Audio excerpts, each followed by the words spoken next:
My daughter-in-law sent me an email on a Thursday morning. She didn't even walk down the hall to say it to my face. Harold, let's be honest with each other. You've had a wonderful run here, and we all appreciate what you've built. But this house needs energy that matches its potential. It's time you looked into options more suited to your age. We can help you find something comfortable. 51 words. I counted them because counting felt more productive than whatever else my body wanted to do in that moment. 51 words to tell a 65-year-old man that the house he spent 3 years designing and another year building with his own hands was no longer his to live in. She signed it. With love, Sienna. The with love was a nice touch. Like putting a bow on a foreclosure notice. I read it twice. Not because I didn't understand it the first time, but because I wanted to make sure I felt exactly what I needed to feel before I did what I'd been preparing to do for 2 years. Then I closed the laptop, walked past the kitchen where Sienna was recording a podcast episode about setting healthy boundaries, went down the stairs to the basement, and stood in front of the central utility panel. My panel, the one I'd designed, wired, permitted, and maintained every year since this house came into existence. I opened the steel cover and looked at the rows of switches and breakers and valves. Solar inverter, well pump relay, propane main valve, satellite modem junction. Every system that made this house function ran through this single point. My point, registered under my name, connected to nothing public, dependent on no utility company, controlled by no one but me. I smiled, not because any of this was funny, because I finally understood, with complete clarity, exactly what needed to happen next. And I understood the sequence. She had no idea what she was living inside, but I did. I designed every inch of it. My name is Harold Brennan. Most people call me Hal. I'm 65 years old, and I've spent my entire adult life doing one thing: designing buildings before they exist. Drawing lines on paper that eventually become walls and roofs and rooms where people raise their children and cook dinner and argue about money and fall asleep watching television. I've always found something holy about that. Taking what doesn't exist yet and making it real, making it hold weight, making it keep the rain out. That's not a small thing. Most people never think about the person who drew the lines. They just expect the roof not to leak. I started Brennan Design out of a rented studio space on Haywood Road in Asheville, North Carolina, when I was 26. Back then, I was doing residential additions, deck permits, the occasional kitchen remodel for people who'd seen something in a magazine and wanted it translated into their 1960s ranch house. I was cheap. I was thorough. And I returned phone calls the same day. In architecture, that last one puts you ahead of about 70% of the competition. Over 40 years, the firm grew into something real. Not a big firm, never wanted big, but respected, steady. We did custom homes mostly. Mountain properties in the Blue Ridge Corridor. Clients who wanted houses that belonged to the landscape instead of sitting on top of it like an apology. I designed homes that breathed with the terrain, that used the slope instead of fighting it, that let the forest in through glass and timber without pretending the forest wasn't there. I was good at it. I say that without ego, the way a plumber says he's good at soldering copper. It's just a fact established over decades of showing up and doing the work correctly. Catherine, my wife, was the one who taught me that buildings have personalities. She was a ceramic artist, thrown pottery, hand-built vessels, things that looked like they'd grown out of the earth, rather than been shaped by someone's hands. We met at a craft fair in Black Mountain in 1989. She was selling bowls. I was buying a birthday gift for my mother. I picked up a stoneware piece the color of river clay and turned it over 3 times, and she said, "You're looking at it like you're trying to read the blueprint." I asked her to dinner that evening. We were married 14 months later. Catherine understood materials the way I understood structures. She could look at a house and tell you whether it was built with intention or just assembled out of obligation. She had this phrase she used whenever we toured a property together: Every building tells you who designed it, Hal. The ones that lie about it always leak. She was right about buildings. She was right about most things. She was especially right about people, though I didn't always listen when she was. Catherine died 6 years ago. A heart condition that had been quiet for most of her life. And then, one February morning, wasn't. She was 61. I was 59. We'd been married 32 years. And I'd designed exactly one building in my career that I considered perfect. And she was standing in the kitchen of it when I told her so. And she laughed and said, "It's not perfect, Hal, but it breathes. And that's better." After she was gone, I kept working. Not because I needed the money, though the money was fine. Because designing was the only language I had left that made sense.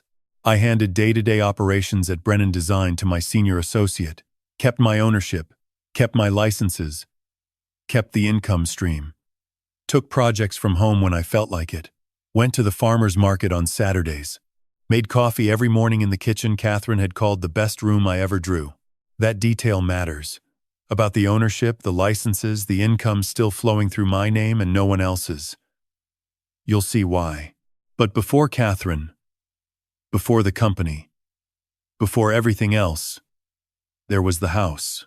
I designed the house on a paper napkin in 1998, sitting in a diner off the Blue Ridge Parkway, looking at a ridgeline I couldn't afford yet. The napkin had a coffee ring on one corner and a sketch of a roofline on the other. Catherine was sitting across from me, eating a grilled cheese, and she looked at the drawing and said, "That's not a house. That's an argument with gravity." She was right. The pitch I'd drawn was aggressive, a steep shed roof angled into the slope of the mountain rather than sitting on top of it. Most architects would have flattened it, made it easier to frame, easier to insure, but I wanted a house that leaned into the ridge the way a person leans into a strong wind. Not fighting it, just acknowledging that it was there. It took me 4 years to buy the land, 2.5 acres on the western face of a ridge about 20 minutes outside Asheville, elevation 3,200 feet, accessible by a single gravel road that the county maintained exactly twice a year. No municipal water lines, no sewer connection, no power grid within a quarter mile. The real estate agent called it a challenge. I called it freedom. I spent 11 months on the drawings. Full construction documents, structural calculations, energy modeling. I did things I'd never done for a client because this wasn't a client's house. This was the only building I would ever design purely for myself. And I wanted every decision to be mine. The orientation, south-southwest, optimized for passive solar gain in winter. The window placement, calculated so that morning light would reach the kitchen counter by 7:15 from October through March. The ceiling heights, 10 feet in the main living space, dropping to 8 in the bedrooms to create a sense of shelter. I hired subcontractors for the foundation and framing, a crew out of Hendersonville that I'd worked with on 6 previous projects. Good men, careful with concrete, which is the only thing that matters when you're pouring footings on a 30-degree slope. Everything else, I did myself or supervised directly. The construction took 3 years, longer than it should have, but I wasn't in a hurry. Catherine used to drive up on weekends with sandwiches and a thermos of coffee and sit on a camp chair watching me work. She said it was better than television. I told her it was barely better than insomnia. But I loved every minute of it. The smell of fresh-cut cedar, the sound of a nail gun echoing off the ridge at 6 in the morning when the fog was still thick enough to taste, the satisfaction of watching a wall go plumb, a roof deck go flat, a structure begin to look like the thing I'd drawn on a napkin in a diner 4 years earlier. Here is what made the house different from anything I'd designed before or since. It was completely self-sustaining, off the grid in every sense that mattered. Not as a political statement, not as a lifestyle experiment, because the location demanded it. And because I was an architect who'd spent 30 years connecting buildings to systems I didn't control. And for once, I wanted to control everything. The electrical system ran on a 16-panel solar array mounted on the south-facing roof slope. I calculated the angle myself, 85.5 degrees, optimized for Asheville's latitude of 35.6 north. The panels fed a bank of lithium batteries in a climate-controlled closet in the basement, which supplied the entire house through an inverter system I'd specified and had installed under my permit. On a clear summer day, the array generated more power than the house could use. On a cloudy winter day, the batteries held enough reserve for 48 hours without sun. Water came from a well, 212 feet deep, drilled through Blue Ridge granite by a company out of Weaverville that had been punching holes in these mountains since 1961. The well fed a pressurized holding tank in the basement, which ran through a 3-stage filtration system and a UV sterilizer before reaching any faucet in the house. The water was clean enough to bottle. I had it tested every spring out of habit, not necessity.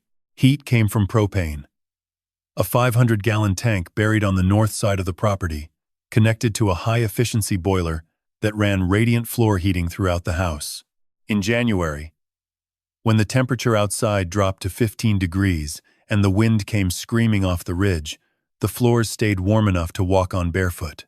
Catherine used to pad around the kitchen at midnight in bare feet making tea, and she'd say, "This is the only house I've ever lived in where the floor loves you back." Internet came from a satellite dish mounted on a steel mast I'd welded to the roof structure myself. Not fast by city standards, but reliable enough for my design software and more than enough for email and video calls. It connected through a modem in the basement, hardwired to every room through conduit I'd run during framing. Every one of these systems, solar, water, propane, internet, converged in a single location. The central utility panel in the basement, a steel enclosure about 4 feet wide and 3 feet tall, mounted at chest height on the east wall, containing every breaker, every relay, every shutoff valve, every junction point that made the house function. I had designed it that way intentionally. In architecture, we call it a service core. One central point where all building systems intersect, making maintenance efficient and troubleshooting logical. Every system in the house ran through that panel. If you opened it and knew what you were looking at, you could manage every aspect of the building's operation from one position. And if you turned everything off, the house would go completely dark. No electricity, no water pressure, no heat, no connectivity, nothing. The panel was permitted under my professional license, maintained by me annually, registered with Buncombe County under my name and my name alone. I mention all of this because it matters. Not now, not in this part of the story, but later, it matters more than almost anything else I'll tell you. The house had a room I called my studio. South-facing windows, a drafting table I'd built from reclaimed oak, and a desk made of cherry wood that Catherine had found at an estate sale in Waynesville. She'd refinished it herself, spent 3 weekends sanding and oiling it, and presented it to me on my 52nd birthday with a card that said, "Every architect needs a desk that's smarter than he is." I designed every project for Brennan Design at that desk for 11 years. It was where I worked best, where I thought clearest, where I could look out the window at the valley below and remember why I'd built this house in the first place. That house was the best thing I ever built. It held Catherine's memory in every room, in the kitchen counter where the morning light arrived on schedule, in the floors that loved you back, in the studio where her desk sat by the window like a quiet companion. And it would have stayed that way if my son hadn't brought Sienna home. Derek used to sit on the floor of my studio when he was 9, drawing buildings he'd never seen, not copying them from books or photographs, inventing them. He'd lie on his stomach with a number 2 pencil and a pad of graph paper I kept in the bottom drawer of Catherine's cherry desk, and he'd draw for hours. Towers mostly, at that age. Impossibly tall structures with bridges between them and windows that went all the way to the top and staircases that spiraled around the outside like vines. They didn't obey physics. They didn't need to. He was 9. What struck me wasn't the imagination. Plenty of kids draw buildings. What struck me was the way he thought about the inside. Most children draw a building as a shape, a rectangle with a triangle on top. Derek drew rooms. He'd sketch the exterior, and then flip the paper over and draw what was happening on every floor. A kitchen here. A library there. A room just for looking at the sky. He told me once, pointing at a square near the top of one of his towers. I asked him why the sky room was at the top. He looked at me like I'd asked why water was wet. Because that's where the sky is, Dad. Catherine would find his drawings scattered around the house. On the kitchen table, in the hallway, once tucked inside a cereal box like a secret. She started collecting them in a folder she kept in the studio closet. She labeled it Derek's blueprints in her handwriting, which was always better than mine. I still have that folder. There are 43 drawings in it, spanning ages 9 through 14, when he stopped drawing buildings and started drawing something else entirely. But I'll get to that. When Derek was 12, I started bringing him to job sites on Saturdays. Not every Saturday. Just the ones where something interesting was happening. A foundation pour. A beam raise. The day we set a 24-foot glulam ridge beam on a house in Fairview, and the whole crew held their breath while the crane operator lowered it into the saddles with less than a quarter-inch of clearance on each side. Derek watched from the truck bed, eyes wide, and when the beam settled perfectly, he said, "How did you know it would fit?" I told him the truth. I knew it would fit, because I'd drawn it to fit. That's what drawings are for, to solve the problem before it exists. He thought about that for a long time, longer than most 12-year-olds would. At 16, he helped me with the solar panels. This was during a maintenance cycle, not the original installation. The array needed recalibration after a series of storms had shifted two of the mounting brackets, and the output had dropped about 11%, which I'd noticed on the monitoring system in the basement. We spent a full Saturday on the roof together, adjusting brackets, retorquing bolts, checking connections. Derek asked questions the entire time. Not the obvious ones, the good ones. Why 35.5 degrees and not 36? What happened to efficiency if you went steeper versus shallower? Whether the angle should change seasonally, and if so, why I'd chosen a fixed mount instead of a tracking system. I explained that tracking mounts had more mechanical failure points, more maintenance requirements, and that for a private off-grid residence, reliability mattered more than maximum theoretical output. He nodded and said, "So, you optimized for consistency, not peak performance." I remember stopping what I was doing and looking at him. He was 16. He just described a core architectural principle in one sentence, without knowing it had a name. That evening we sat on the porch and watched the sun go behind the ridge. He smelled like roof tar and sunscreen, and he had a streak of dust across his forehead from leaning against the panel frames. He said, "Dad, do you ever think about designing something that isn't a building?" I asked him what he meant. He said, "Like a system. Something that works the same way, but doesn't have walls." I didn't fully understand what he was describing at the time. Looking back, I think he was already thinking about software, about digital architecture, about building structures you couldn't touch but that functioned on the same principles. Sequence, logic, load distribution, redundancy. He went to NC State for computer science, not architecture. I won't pretend that didn't sting. I'd imagined him at my drafting table one day, drawing roof lines on trace paper, learning the specific satisfaction of a detail that resolves cleanly. Instead, he learned to code. He built applications and databases and things that lived on screens and servers and had no physical presence in the world. Catherine told me to let it go. "He's building things, Hal. Just not the kind you can lean against." She was right. She was almost always right about Derek. The way mothers are right about their sons in ways that fathers have to learn slowly and usually too late. He graduated with honors, got a job at a software company in Raleigh, called me the day he got the offer, voice cracking just slightly with pride, wanting me to be proud too. I was. Genuinely. I told him so. And I meant it. He chose to build things I couldn't see.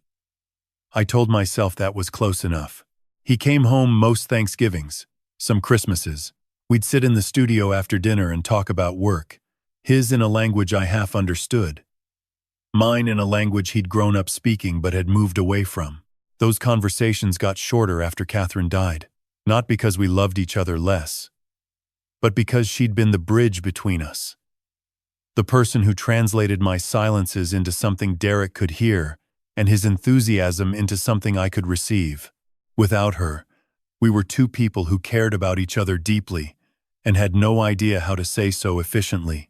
He stopped drawing buildings when he was 14. I noticed but didn't ask why. 14-year-olds abandon things. That's what they do.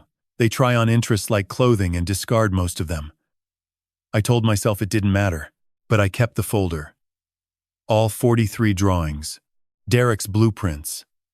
In Catherine's handwriting. In the studio closet. Behind the box of rolled trace paper, and next to a jar of her favorite drafting pencils that I never could bring myself to throw away. I thought I was raising someone who understood how things were designed, how you started with a vision and translated it, carefully, structurally, into something that could stand on its own and hold the weight of real life. I was right about that. I just didn't realize he'd eventually let someone else redesign his priorities. He met Sienna at a tech conference in Raleigh on a Friday afternoon in October. She was a keynote speaker. Derek was in the audience. That sequence matters, though I didn't realize it at the time. He called me that evening. I was in the studio, working on permit drawings for a renovation project in Black Mountain. And I almost didn't pick up because I was in the middle of a section detail that was finally resolving after 3 attempts. But something in the way the phone buzzed felt different. Insistent. I answered. Dad. His voice had a quality I hadn't heard since he was 22 and had just gotten his first job offer. Bright. Unguarded. Almost young. Dad. I met someone today. She's incredible. She's a life coach, she's a speaker, she's building her own brand. She has this presence, Dad.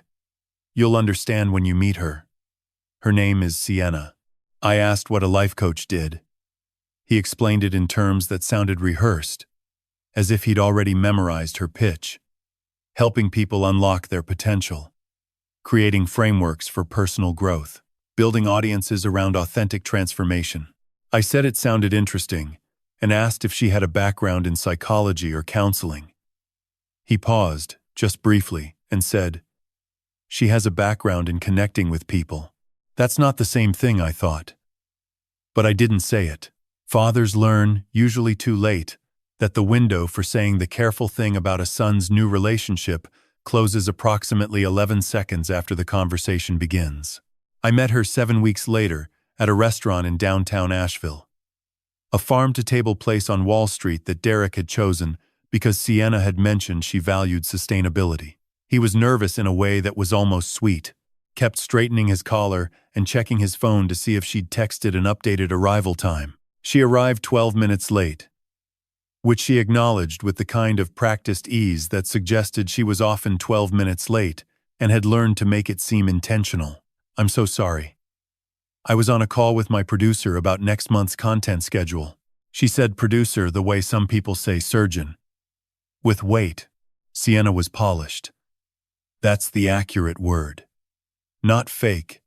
Exactly. More like curated. Every element of her appearance had been selected, with awareness of how it would be perceived. The earrings, the jacket, the way she touched her collarbone when she listened. A gesture that communicated vulnerability while keeping the conversation focused on her. She was 31 and she moved through a room like someone who'd studied rooms. She was also, I should say, genuinely smart. Her observations were sharp. Her questions were targeted. And she had a way of making you feel heard while subtly redirecting the conversation toward herself. It was impressive, in the way that a well-designed facade is impressive. You admire the craftsmanship while understanding that its entire purpose is to control what you see. The first thing she asked me about was the house. Not my career. Not my life. Not Catherine. The house. Derek has told me so much about the property, she said, leaning forward. A fully off-grid custom home in the Blue Ridge? The views must be absolutely stunning for content. I'd love to see it sometime. For content. She said it casually.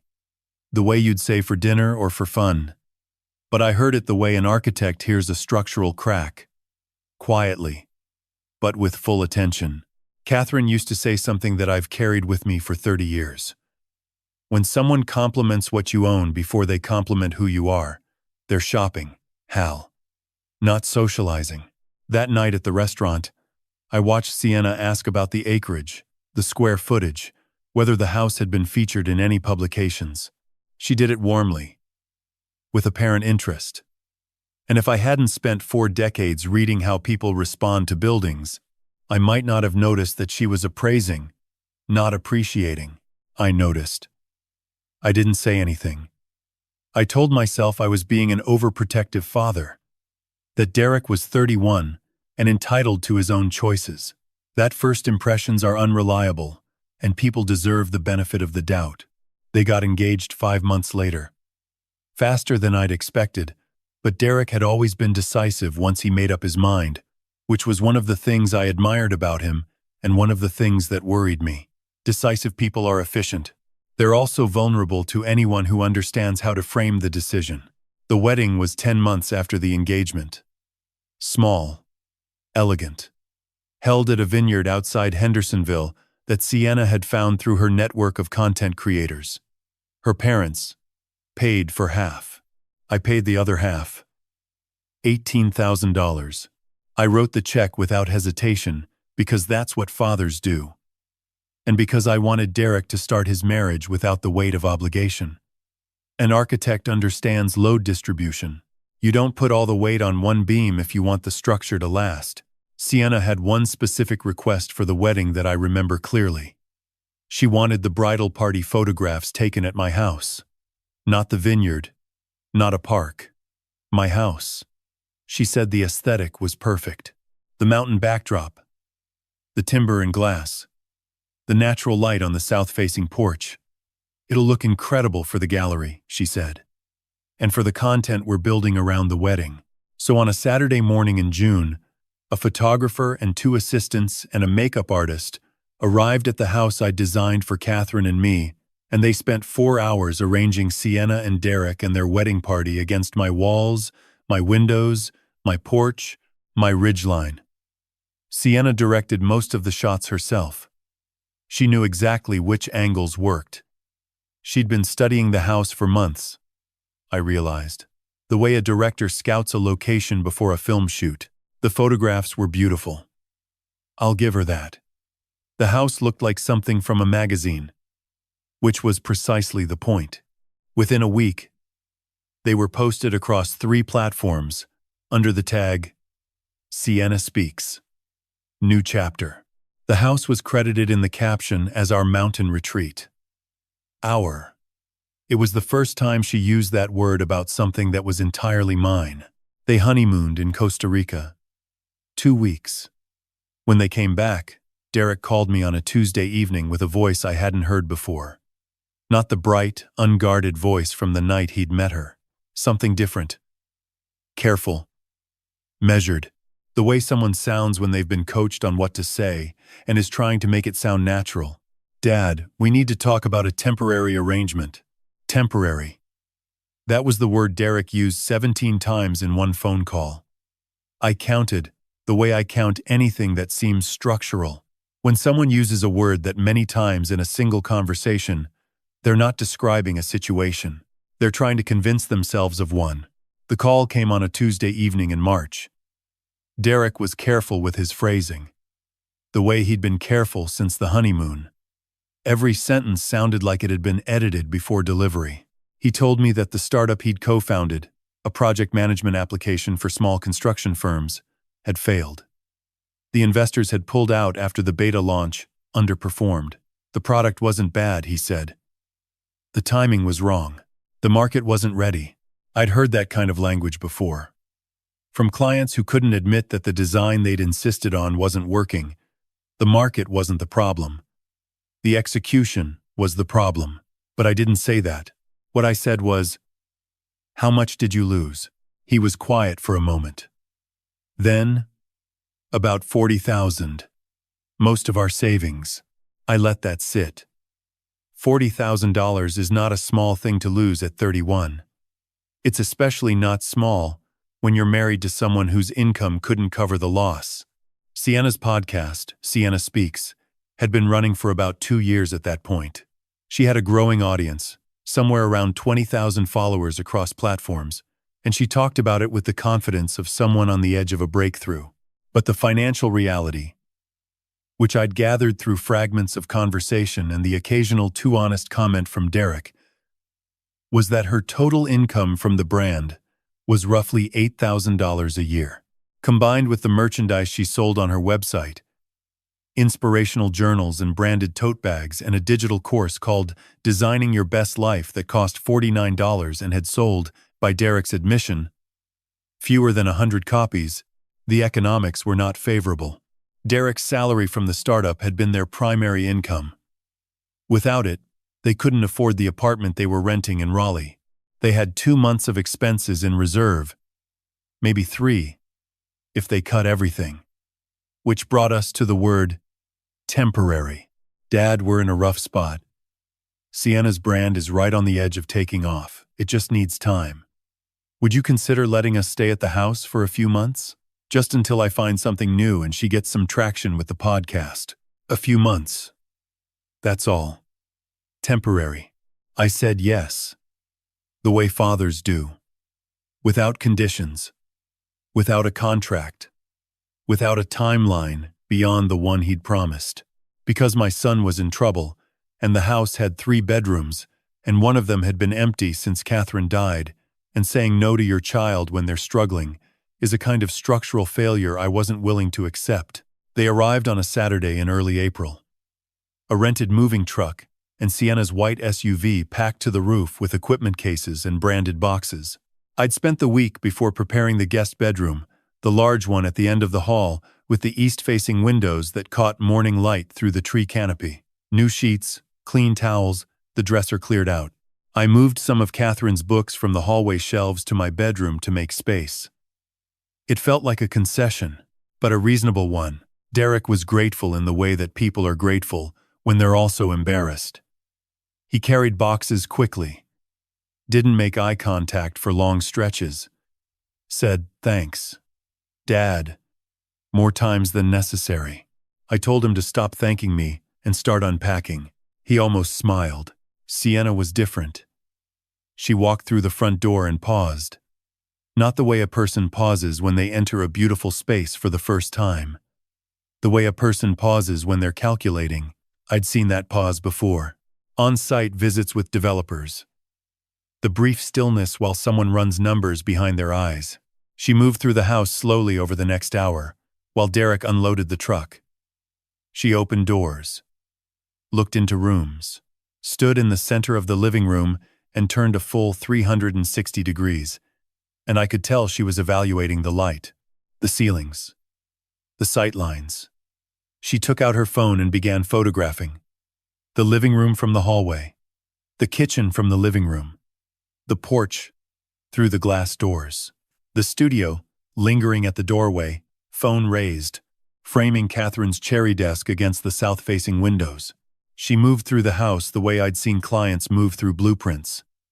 Measuring, calculating, assigning function to every square foot, except clients do it during the design phase, before the building exists. Sienna was doing it to a building that had already been built, that had already been lived in, that had already been loved. "This light is insane," she said, standing in my studio. "The way it comes through those windows? You couldn't buy this in a rental studio. This is the kind of space brands pay thousands for." I said, "It's a drafting studio. I designed it for drawing." She smiled. "It could be so much more."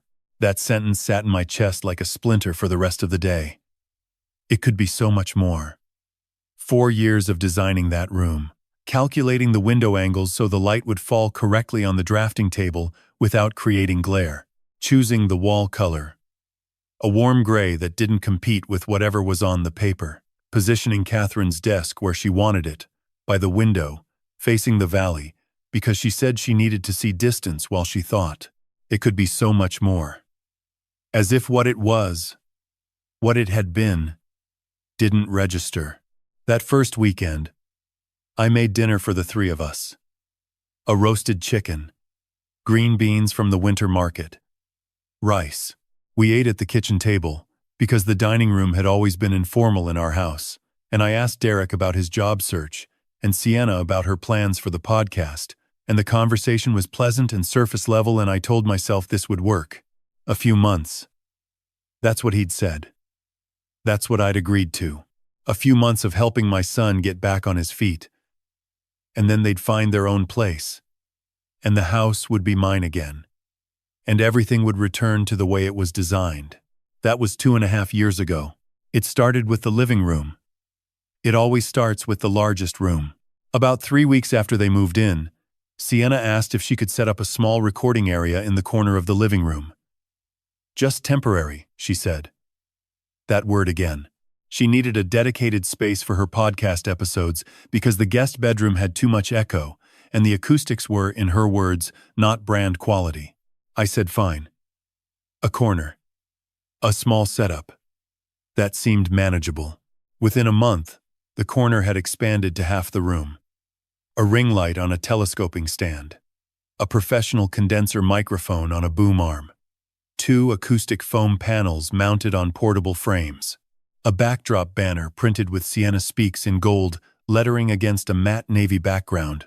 A camera on a tripod aimed at a chair she'd repositioned from the dining set.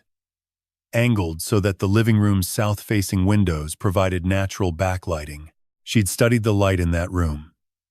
The same light I'd spent months calculating during the design phase, choosing window sizes and placements so that the afternoon sun would warm the space without overheating it. She'd figured out the exact position where the light hit a person's face in a way that looked professional on camera, without additional equipment. I'll admit, she had an eye for it.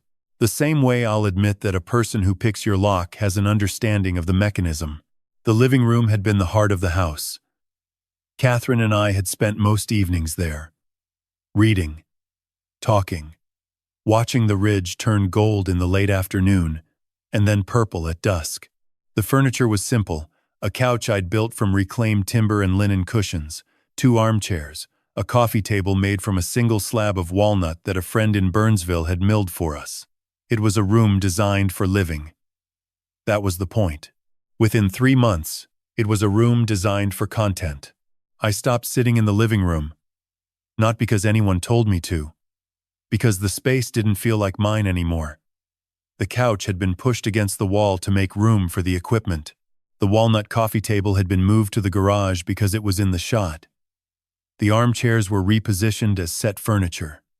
I'd walk past the doorway and see Sienna talking to a camera about intentional living, surrounded by equipment that had displaced the actual living that used to happen there, and I'd keep walking. The porch was next. Sienna started filming what she called morning motivation videos. Short clips for social media, recorded at sunrise on the wraparound porch with the Blue Ridge Mountains behind her. The light at that hour, I knew, was extraordinary. I designed the porch orientation specifically for morning views. Catherine and I used to sit out there with coffee every morning from April through October, watching the fog lift out of the valley like something being unveiled. Sienna began shooting at 5:30 in the morning. This meant the porch was unavailable until she finished, which was usually around 7. She asked me, politely, not to come outside during filming because the sound of the door opening disrupted the audio, and because, she said, it breaks the visual flow if someone walks through the background. I started drinking my coffee inside. Standing at the kitchen counter, looking through the window at the porch where I used to sit, watching Sienna talk to her phone about the importance of being present in your space. The irony was not lost on me, but irony, I've learned, is a luxury that only people with power can afford to notice. When you're the one being displaced, it just feels like weather. Something happening around you that you can't control. The studio was last. And it was the one that hurt. Sienna's podcast had grown to the point where she needed dedicated editing space. She'd been editing on her laptop in the bedroom, which she said was unsustainable. She needed monitors, storage drives, proper desk space. She asked Derek to talk to me about using the studio. Derek came to me one evening while I was reading in my bedroom, which had quietly become the only room in the house that was fully mine. He stood in the doorway, the way he used to when he was a teenager, asking for something he knew was a stretch. "Dad, Sienna's editing workflow has gotten really complex. She needs a proper setup. The studio has the best light and the most desk space. Would you mind if she used it? Just during work hours?" Just during work hours. I thought about what Catherine would say.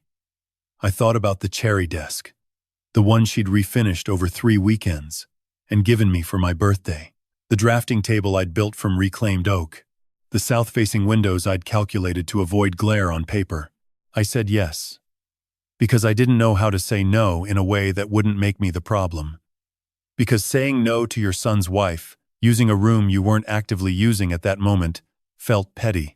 Because the erosion of your own space happens so gradually that each individual concession seems reasonable. And it's only when you look back at the full sequence that you realize you've been dismantled. Within 2 weeks, Catherine's cherry desk had been pushed into the far corner of the room, covered with a moving blanket and stacked with boxes of Sienna's branded merchandise.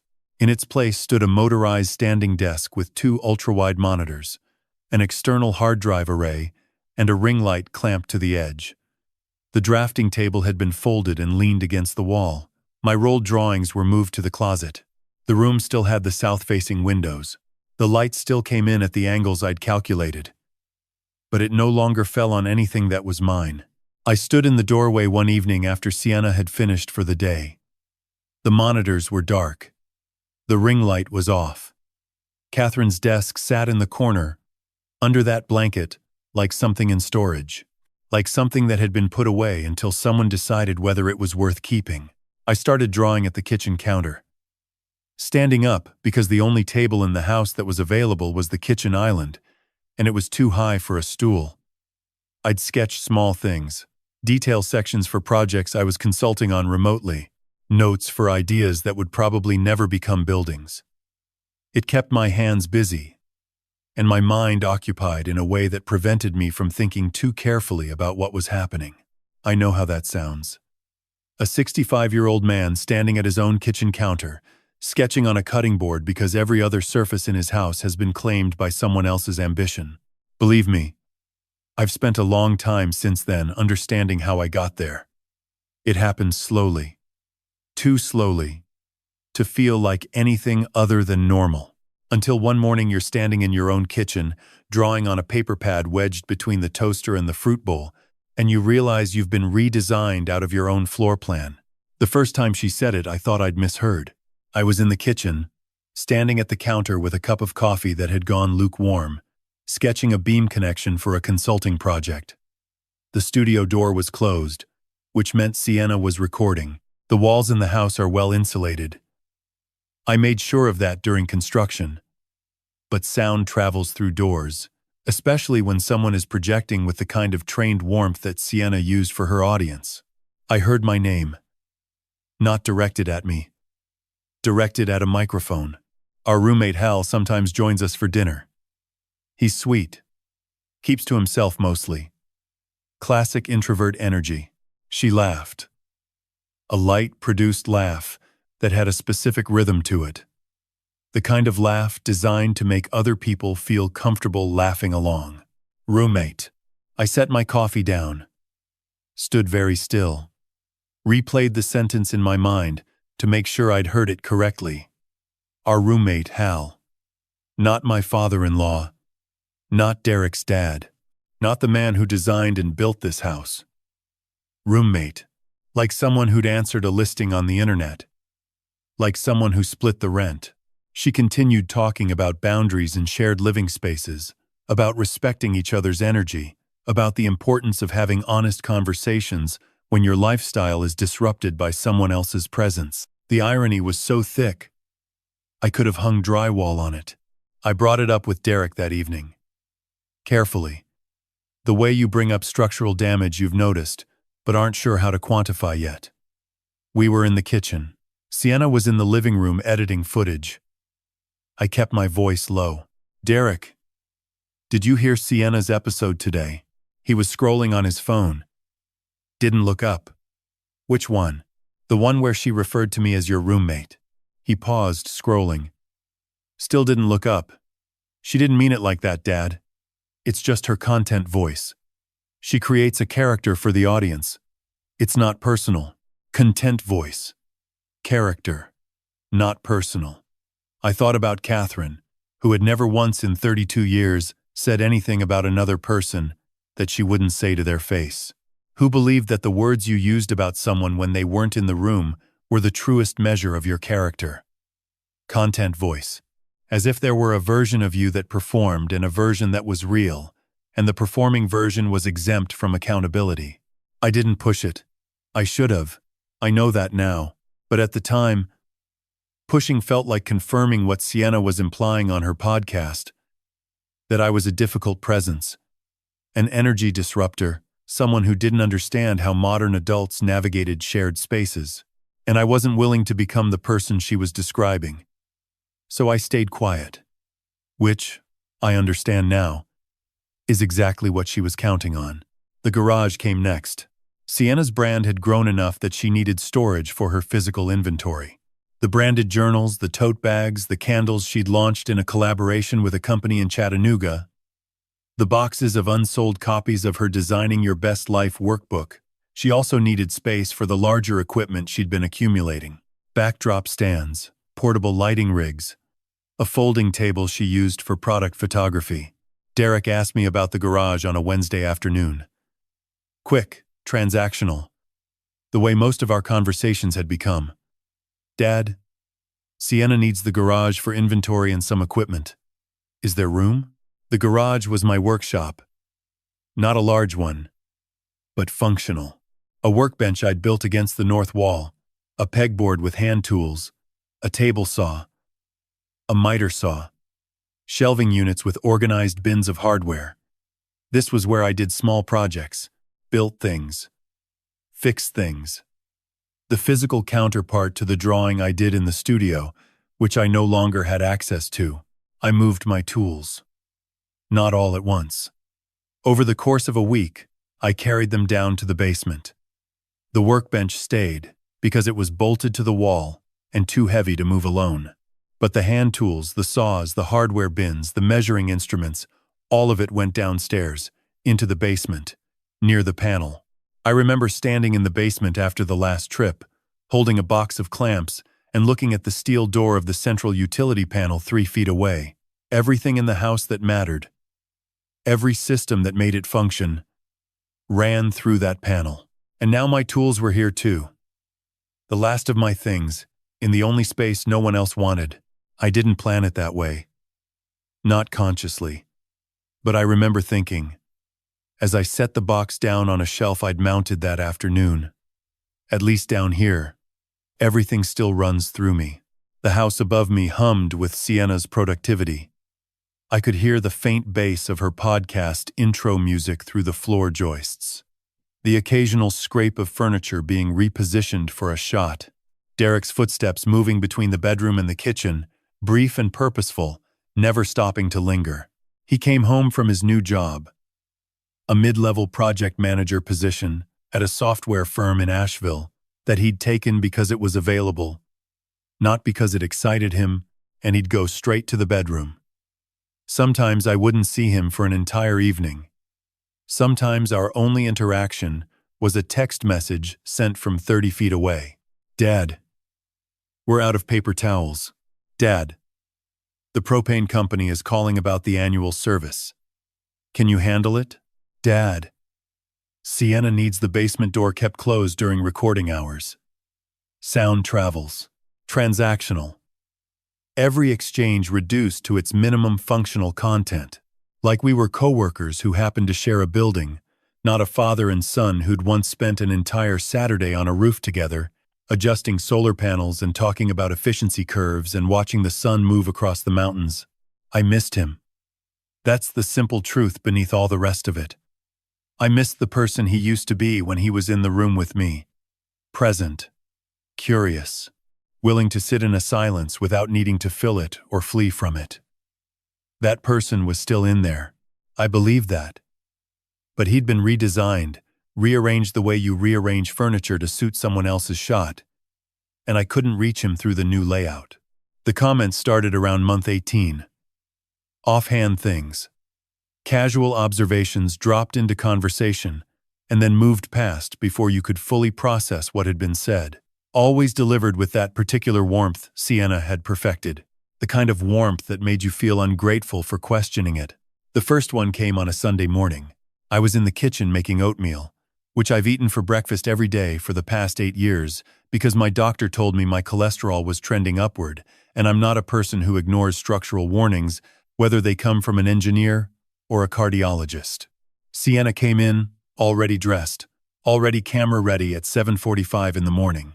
She poured herself a glass of filtered water and leaned against the counter with the ease of someone who owns every surface she touches.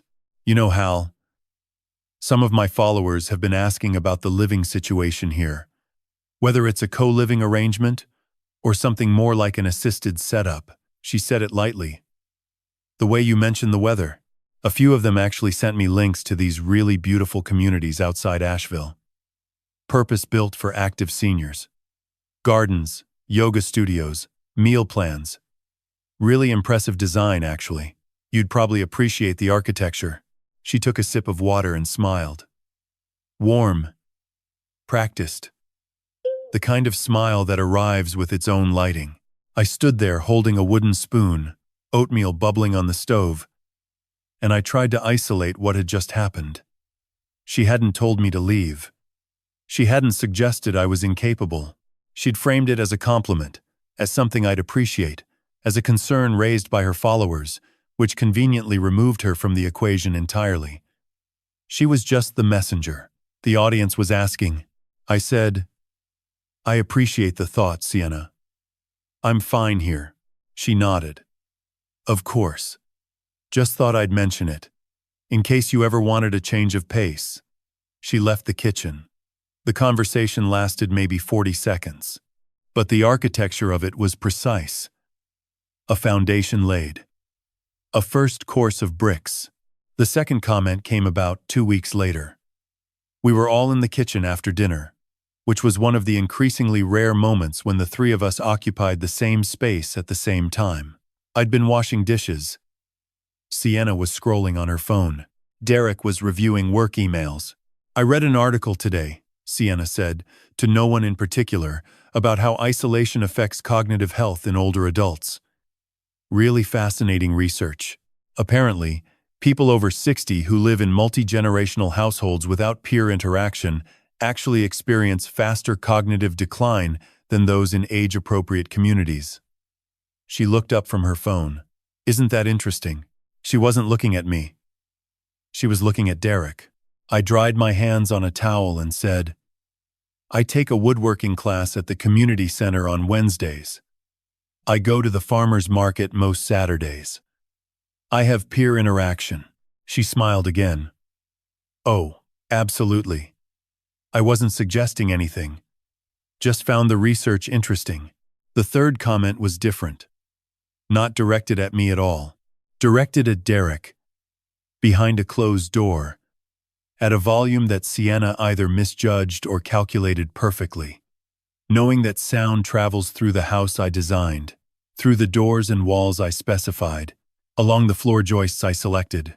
I was in the hallway, walking back to my bedroom from the bathroom, and I heard her voice through their bedroom door.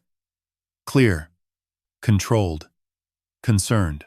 Derek, I need to talk to you about something. I've been noticing things with your dad.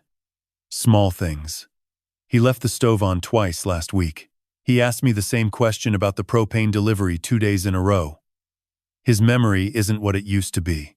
Have you noticed? I stopped walking. Stood in the hallway of my own house and listened to my daughter-in-law build a case against my mind. The stove. I had left the burner on once, not twice, because I'd gone to answer the front door for a package delivery and came back 45 seconds later. A thing that happens to every person who has ever cooked a meal and been interrupted. The propane question. I had asked about the delivery schedule on Monday and again on Wednesday, because the answer she'd given on Monday was vague, and I wanted a specific date because I tracked the propane usage and wanted to calculate whether we needed to adjust the fill schedule for winter. My memory was fine. Better than fine. I could tell you the tilt angle of every solar panel on the roof to within 1/10 of a degree. I could recite the permit numbers for every project Brennan Design had completed in the last 15 years. I could tell you the exact depth of the well, 212 feet, and the GPM flow rate, 7.3 gallons per minute, and the date of the last water test, April 14th. My memory was not the problem. The narrative being constructed around my memory was the problem. Derek's response came through the door, quieter, harder to hear. But I caught enough. I haven't really noticed anything, babe. He seems fine to me. I'm not saying he's not fine now, Sienna said. I'm saying we should be paying attention. Before it becomes something we can't manage. We have a responsibility here, Derek. He's in a house on a mountain with no neighbors within a quarter mile. If something happens, if he falls, or has an episode, or forgets something critical, we're the ones who'll be responsible. Responsible. She used the word, the way a contractor uses a load calculation to establish what the structure has to bear. Except, she wasn't protecting a structure. She was building a justification. I went to my bedroom, closed the door, sat on the edge of the bed, and stared at the wall I'd framed 20 years ago and tried to organize what I was feeling. It wasn't anger. Anger, I knew how to process.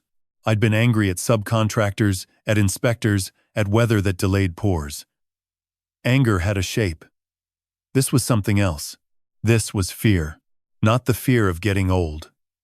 I'd been getting old for 65 years and had made my peace with the trajectory. The fear of having your own reality rewritten by someone who has access to the person you trust most. The fear that someone is not just pushing you out of your house, but constructing a version of you that justifies the pushing. A version where you're confused, declining, a liability. A version where leaving isn't exile. It's care. I lay in the dark that night and thought about patterns. I'd been trained to see them. In architecture, everything is a pattern. The way loads transfer through a structure, the way water moves across a site, the way light enters a room at different times of day. Patterns reveal intention. They show you what the designer wanted, even when the designer doesn't say it out loud. Sienna's pattern was clear now. Move in. Expand. Displace the owner from his own spaces. Erase his identity. Then, once he's been reduced to a presence rather than a person, begin questioning his capacity. It wasn't random. It was a progression. Designed. Sequenced. Each step supporting the next one. The way a foundation supports a wall, and a wall supports a roof, and none of it works unless the order is right. That night, I couldn't sleep. Not from anger, from something worse. The realization that someone was building a case against my mind, and my son was listening. I found her on a Saturday morning in October at the farmer's market on Lexington Avenue in downtown Asheville. Or maybe she found me. I've thought about it both ways. And I still don't know which is more accurate. The market runs every Saturday from April through November, setting up in the parking lot next to the old bank building.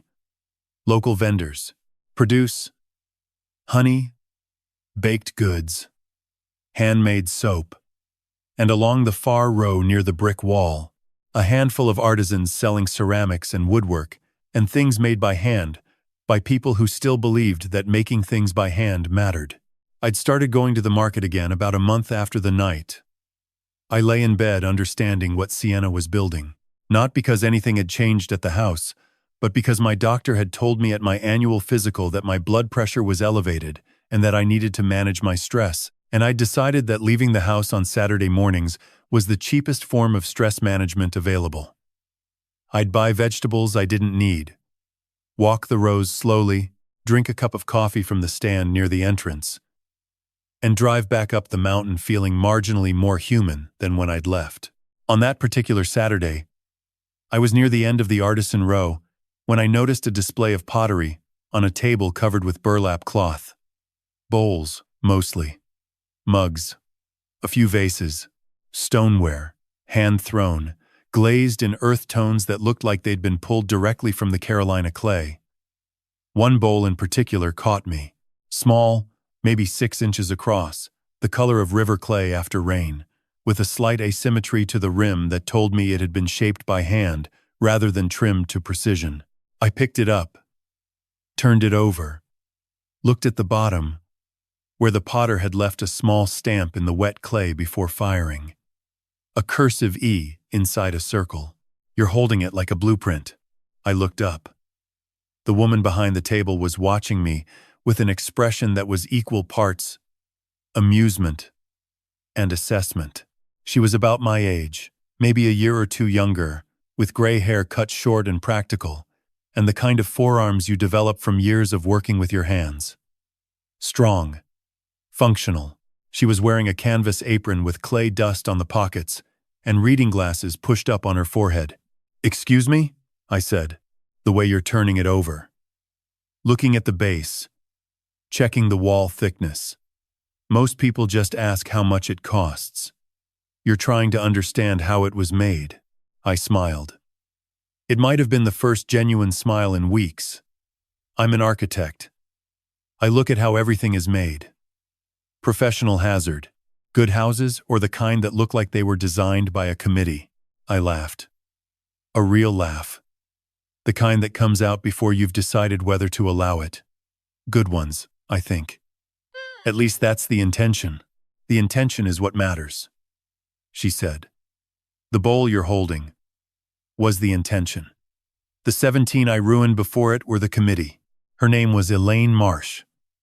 63 years old. Retired from 26 years of teaching yoga at a studio in West Asheville. She'd started pottery in her 50s as what she called a conversation with gravity, which I told her was the most architectural description of ceramics I'd ever heard. She sold her work at the market on Saturdays and occasionally at a gallery in the River Arts District. She lived alone in a small cabin in West Asheville that she'd bought with her retirement savings, with a detached studio where she kept her kiln and wheel. I bought the bowl. She wrapped it in newspaper and handed it to me, and our fingers touched briefly. And I felt something I hadn't felt in a long time. Not electricity. Not romance. Recognition. The sense that you've encountered someone who operates on a frequency you understand without having to translate. I asked if she'd like to have coffee. She said yes. The way someone says yes when it's the obvious next step, and overthinking it would be an insult to the moment. We walked to a cafe 2 blocks from the market and sat at a small table near the window and talked for 2 hours. She asked about my work. I asked about her pottery. She told me about the difference between throwing on a wheel and hand building, and I told her about the difference between designing for a client and designing for yourself. She said the best pots she ever made were the ones she made with no one in mind. I said the best building I ever designed was my house. She asked what made it the best. I said, I built it for someone I loved, and I didn't have to compromise. She was quiet for a moment. Then she said, that's the only reason to build anything.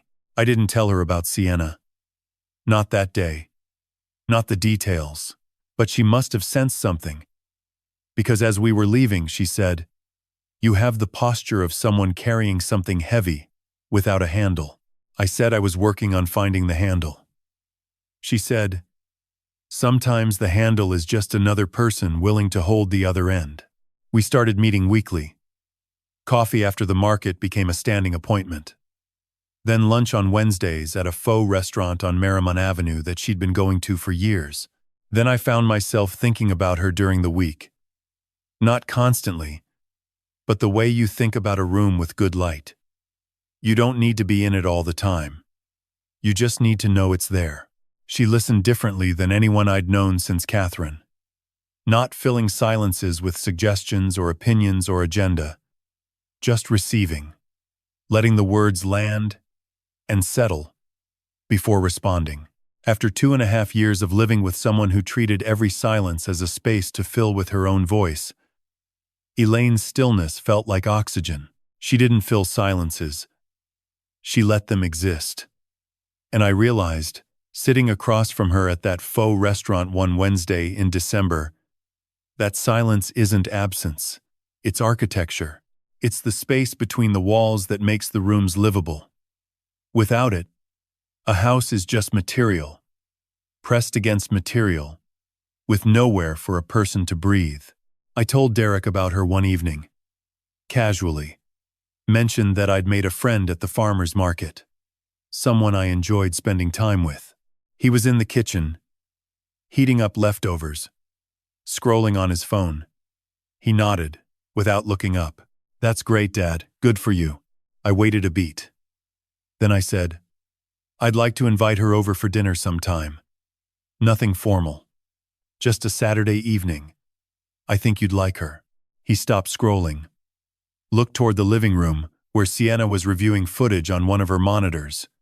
One of those glances that married couples develop, a whole negotiation compressed into half a second. "Let me check with Sienna about the schedule," he said. "She's got a lot going on right now." I mentioned her to Derek one evening. Then I said I'd like to invite her for dinner. That's when the last door closed. Sienna was editing a video when the conversation happened. She was at the standing desk in what used to be my studio, headphones around her neck, scrubbing through footage on one of her monitors. She didn't look up when I spoke. "Sienna, I was hoping to have a friend over for dinner this Saturday. Just a casual evening. Nothing that would interfere with your schedule." She kept her eyes on the screen for a beat longer than necessary. The kind of pause that communicates priority. Then she turned, not fully, just enough to acknowledge my presence in the doorway of a room I'd designed for myself. "The house isn't camera ready right now, Hal. I have a brand collaboration shoot on Saturday afternoon, and the living room needs to stay staged through Sunday. The lighting is set up specifically for this client, and I can't risk anything being moved." She said it with the practiced regret of someone declining an invitation they'd never intended to accept. "Maybe in a few weeks? When things settle down?" Things never settled down. There was always a shoot, a collaboration, a content schedule, a reason why the house needed to remain in whatever configuration served her brand. The house existed in a permanent state of being almost available, like a hotel room with a perpetual "do not disturb" sign. I looked at Derek. He was leaning against the kitchen counter, arms crossed, studying the floor tiles with intense concentration.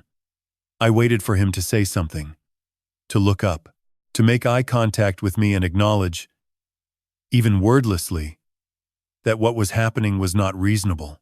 He didn't look up. "Maybe give it a few weeks, Dad," he said quietly. "Sienna's got a lot riding on this one." I looked at my son,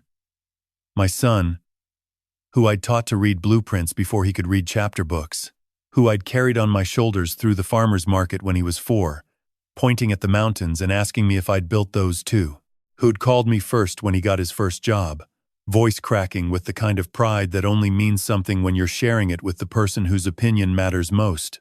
My son, who couldn't look at me while he said it. I went to my room. Didn't argue. Didn't push. Closed the door and sat on the edge of my bed in the house I had designed. Every wall, every angle, every window placement chosen by me. The ceiling height in this room, 8 feet. Selected to create a sense of shelter. The window facing east, positioned so that morning light would cross the floor at a low angle and reach the foot of the bed by 7:30. I'd calculated that. I'd drawn it on paper. I'd watched the framing crew build it. I'd stood in this room the day the drywall went up and imagined the life that would happen here. And I sat on the edge of that bed and felt like a guest who'd overstayed his welcome, like someone whose visiting hours had ended and who hadn't been told directly. Because telling him directly would require a kind of honesty that nobody in this house was willing to practice. I sat there for a long time. long enough for the light to move from the east wall to the south corner, long enough for the house to go quiet as Sienna finished editing and Derek retreated to their bedroom and the refrigerator hummed its low, constant note and the boiler clicked on in the basement, drawing propane through the lines I'd specified to heat the floors that loved you back, if you were allowed to walk on them. The next morning, I went downstairs early. Before anyone else was up, I wanted to make coffee in a quiet kitchen and stand at the counter and draw something meaningless, just to move my hand across paper in a way that felt like me. Sienna's laptop was on the kitchen island. Open.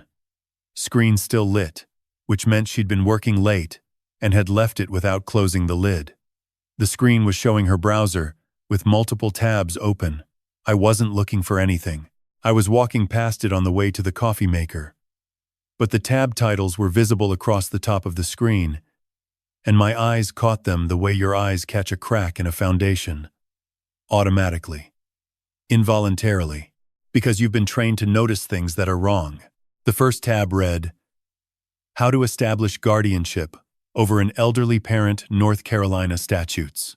The second, Signs of Cognitive Decline in Aging Parents When to Seek Legal Authority. The third, Asset Protection Through Guardianship, Controlling Property and Finances for Incapacitated Family Members. The fourth, Buncombe County Clerk of Court Guardianship Petition Filing Procedures. I stood in the kitchen, coffee unmade, hand resting on the counter I'd poured myself, and read those tab titles 3 times, 4 times, each time hoping the words would rearrange themselves into something less precise. They didn't. Guardianship, legal authority, incapacitated, controlling property and finances. She wasn't pushing me toward assisted living because she was concerned about my well-being. She wasn't suggesting communities with yoga studios and meal plans because she thought I'd enjoy them. She was researching the legal mechanism by which a family member could be declared unable to manage their own affairs, after which a court-appointed guardian, likely the petitioning family member, would gain control over their property, their finances, their decisions. My property, my finances, my decisions, the house, Brennan Design, my accounts, everything I'd built in 40 years of work, everything Catherine and I had constructed together, drawing by drawing, project by project, client by client, all of it accessible through a single legal proceeding if a judge could be convinced that Harold Brennan was no longer competent to manage his own life. The stove left on once. The propane question asked twice. His memory isn't what it used to be. Small things, each one meaningless on its own, but documented, accumulated, presented in the right sequence to the right judge, they could become a foundation. Not for a building, for a cage. My hands were steady. I want to be clear about that. My hands were completely steady as I walked past the laptop without touching it. Went to the coffee maker and prepared a cup of coffee with the same precision I'd used every morning for 30 years. Measured the grounds. Filled the reservoir. Pressed the button. Waited. I didn't take a photograph of the screen. I didn't need to. I have an excellent memory. Despite what Sienna had been telling my son, she wasn't just pushing me out. She was building a case to take everything. Not just the house. Not just my space. My autonomy. My legal right to make decisions about my own life. And she was using my own son, the boy who used to draw buildings on my studio floor, to do it. Here is something people don't understand about architecture. Nothing is arbitrary. Every line on a drawing exists for a reason. Every dimension serves a purpose. Every material was chosen over 4 other materials that could have gone in the same place. And the order in which things are built matters as much as the things themselves. You don't hang drywall before the electrical is roughed in. You don't pour footings before the survey is complete. You don't install windows before the roof is weather-tight. Every step depends on the step before it, and if you skip one or execute one out of sequence, the whole structure is compromised in ways that might not show up for years. I've been thinking about sequence for most of my life. It's how my mind works. not in bursts of inspiration or flashes of genius, but in careful progressions. This, then this, then this. Each thing supporting the next. Each decision creating the conditions for the decision that follows. I had been thinking about sequence for almost 2 years before Sienna sent that email. Not because I knew exactly what would happen, but because I understood patterns, and I had watched hers long enough to know where it was going. 2 years ago, during what I told Derek was a routine meeting about my estate documents, I drove to Biltmore Village and sat across a mahogany desk from Martin Kessler. Martin has been my attorney for 15 years. He handled the incorporation of Brennan Design, managed the property filings on the house, reviewed every contract I'd signed since I was 50. He's methodical in the way that good attorneys are methodical, which is to say, he operates on the assumption that everything will eventually be contested and prepares accordingly. We understood each other. "Martin," I said, "I need to restructure how my assets are held. All of them." He set down his pen. Martin is not a man who sets down his pen lightly. It means he's giving you his full attention, which means he's assessed that what you're about to say requires it. What's prompting this? My daughter-in-law has moved into my house. She's expanding into it in a way that concerns me. I'm starting to see a pattern that I don't like, and I want to make sure that if that pattern continues in the direction I think it's heading, I'm protected. Protected from what, specifically? I thought about how to answer that. About the dining table that was now a podcast studio. About the comments regarding assisted living. About the word roommate used on a microphone in my own house. About the way Sienna looked at the house, not as a home but as a resource. From losing control of what I've built, I said. From having it taken through channels I'm not watching closely enough. Martin nodded. Walk me through what you own. I walked him through everything. The house at its full appraised value. Brennan Design, its accounts, its client contracts, its intellectual property, my personal accounts, retirement funds, investment holdings. The land, 2.5 acres on the ridge, assessed separately from the structure. The vehicles, the tools, everything. What exactly do you want to protect? Everything I've ever built. Martin spent 3 weeks preparing the documents.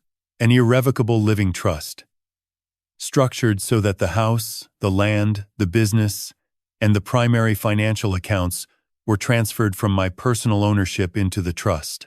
The trust was managed by an independent trustee, a fiduciary firm in Charlotte that Martin had worked with for years. I retained full use and benefit during my lifetime, but on paper, I no longer personally owned any of it. This mattered for one critical reason. Guardianship proceedings, in North Carolina, allow a petitioner to seek control over an individual's personal assets, property they own, accounts in their name, decisions about their living situation, but a guardianship petition cannot reach into an irrevocable trust.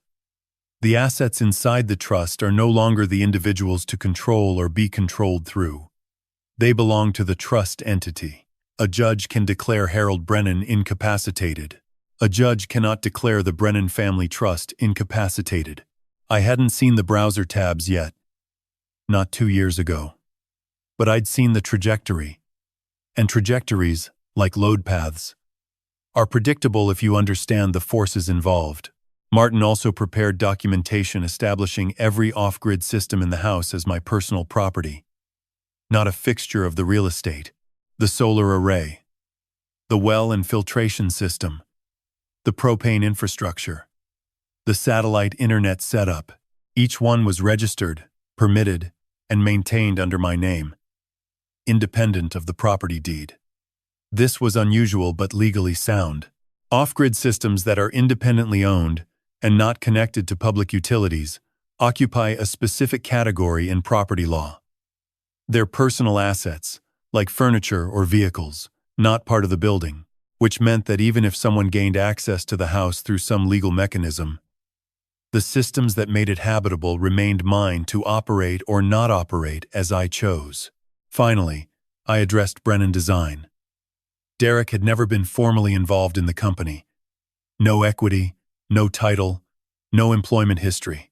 But Sienna had started making comments about Derek taking a more active role.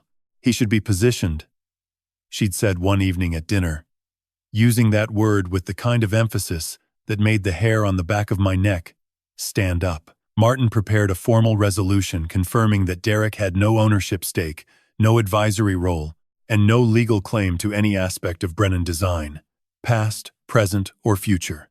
All of this was done quietly, filed properly, stored in Martin's office and in a safe deposit box at a bank in Asheville that neither Derek nor Sienna knew existed. 2 years of preparation, executed in sequence, one step at a time. Then, on a Thursday morning, Sienna sent me 51 words in an email suggesting I find options suited to my age. And I drove down to Biltmore Village and sat across from Martin for the second time and showed him the email on my phone. He read it twice. Then he looked up. She put it in writing. She did. And the guardianship research you described. You're certain about what you saw? 4 browser tabs. North Carolina statutes. Filing procedures for Buncombe County. I didn't photograph them, but I can tell you the exact wording of each title. Martin leaned back. Walk me through what you want. I want my house back. I want them out. And I want them to understand exactly what they were actually living inside. He made notes. Precise. Unhurried. And the business loan? 6 months ago, Sienna had convinced Derek to take out a $35,000 personal loan for what she described as a brand expansion investment, professional recording equipment, a portable studio setup, upgraded cameras. Derek had asked me to co-sign, and I had done it, because I was still trying to believe in a version of events where everything worked out. I'm revoking my co-sign, I said. Citing changed personal circumstances. The documentation from the email should be sufficient. The bank will reevaluate the loan without your income backing it. I know. The timing on the bank's review, 2 to 3 weeks, would align almost exactly with the expiration of a 30-day eviction notice. I know that too. Martin paused, looked at me over his glasses. You've been planning this for a while. I'm an architect, Martin. Planning is what I do. Martin had everything prepared by Wednesday, reviewed, notarized, and sent to the courier service he'd used for 15 years, a firm in Asheville that handled legal deliveries with the discretion and reliability that Martin required from every professional he worked with. The notice was scheduled for Friday delivery. Noon. Standard procedure. I spent Thursday evening packing a small bag. Not leaving. Not yet. Just preparing. A change of clothes, my medication organizer, my sketch pad, and the river clay bowl I'd bought from Elaine at the farmer's market. I put the bag in the truck and drove to Elaine's cabin in West Asheville the next morning at 8. She didn't ask why I'd arrived early. She didn't ask about the bag. She poured me a cup of coffee from the pot she'd already made and said, I'm throwing a set of soup bowls today. You're welcome to watch, or you're welcome to sit on the porch and pretend you're somewhere less interesting. I chose the studio. Her pottery studio was a detached building behind the cabin, maybe 300 square feet, with a concrete floor, a kick wheel, a small electric kiln, and shelves lined with work in various stages of completion. It smelled like wet clay and mineral dust, and the light came through a single north-facing window that provided the even, shadowless illumination that potters and painters prefer. I'd designed studios with that same orientation for clients who were artists. I knew what that light meant. It meant someone had chosen this space carefully. I sat on a stool near the wall and watched Elaine center a ball of clay on the wheel. There's a meditation to throwing pottery. The wheel turns at a constant speed. The hands apply pressure, but gently, with patience, guiding the clay upward and inward until the shape emerges. You can't rush it. If you push too hard, the walls thin and collapse. If you pull too fast, the clay goes off center and everything wobbles. The skill is in the patience, in knowing that the form will come if you let the process work. My phone started buzzing at 12:14. I looked at the screen. Derek. I let it ring. It stopped. Then it rang again. Derek. Then a number I didn't recognize but could guess. Then Derek again. 3 calls in 90 seconds. Elaine glanced at me but kept her hands on the clay. The bowl was beginning to form under her fingers, the walls rising evenly, the rim starting to flare. The phone buzzed again. And again. I set it face down on the workbench beside me. "Do you need to answer that?" she asked. "Not yet." I watched her hands. "How long does that bowl need to dry before it can be trimmed?" 24 hours.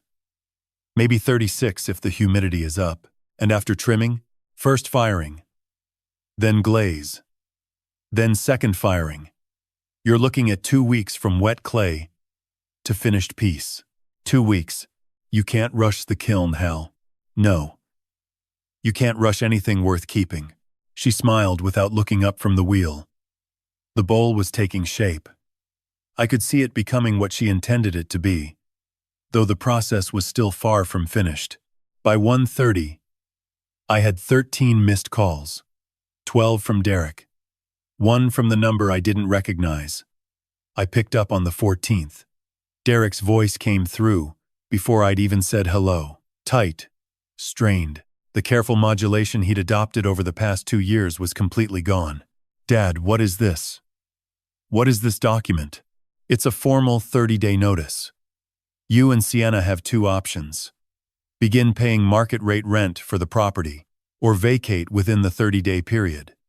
The rent amount is listed on page 2. My attorney prepared everything. The cover letter explains the terms. You can't be serious. You're kicking us out? I'm offering you 2 options. Pay rent, the way any adult in America who lives in someone else's property pays rent. Or find alternative housing.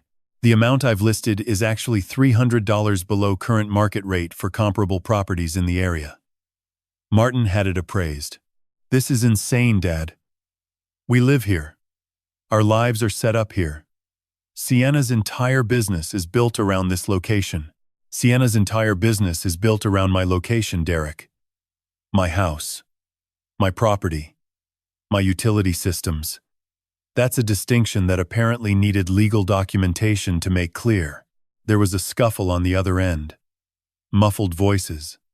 Then Sienna's voice came through the speaker, sharp, controlled, but with an edge I hadn't heard before. The brand voice was gone. This was the voice underneath it. "This is retaliation, Harold. You're doing this because we tried to have an honest conversation about what's best for everyone. We asked for reasonable boundaries, and you're responding with lawyers and threats." I almost laughed. Reasonable boundaries. The woman who had taken my living room, my porch, my studio, my garage, and my dining table, who had called me a roommate on a podcast heard by 50,000 people, who had researched legal guardianship proceedings on a laptop she left open in my kitchen, was explaining reasonable boundaries to me. What I said was this: "You sent me an email suggesting that a 65-year-old man should find options more suited to his age. In a house he designed and built with his own hands. I'm sending you a legal notice suggesting you pay rent or find alternative housing." The email was 51 words. The notice is 12 pages, because legal documents require precision. Decide which one of us has been more reasonable. Silence on the line. Long enough that I could hear the wheel still turning in Elaine's studio behind me. She'd finished the bowl, and was wire-cutting it from the bat, her hands steady. The motion practiced and clean. "You'll regret this," Sienna said. Quietly. Not a threat exactly. More like a prediction she believed in completely. "I've spent 2.5 years regretting not doing it sooner," I said. "That part is over now." I hung up. Elaine had set the finished bowl on a drying shelf and was wiping her hands on a clay-stained towel. She looked at me the way she always looked at me. Directly. Without pity. Without drama. Just an honest assessment of what she saw. "How are you doing?" "Better than I expected," I said. "Worse than I'd like." She nodded. "That's honest. It's the most honest I've been in a long time." We sat on her porch for an hour after that, drinking coffee that had gone cold and watching a pair of cardinals move through the dogwood tree in her front yard. She didn't ask for details. I didn't offer them. We just sat in the silence she was so good at providing and let the afternoon do what afternoons in the mountains do, which is move slowly and change the light. The 30 days moved forward. Derek and Sienna made no payment. They called twice. Once to negotiate. Once to threaten.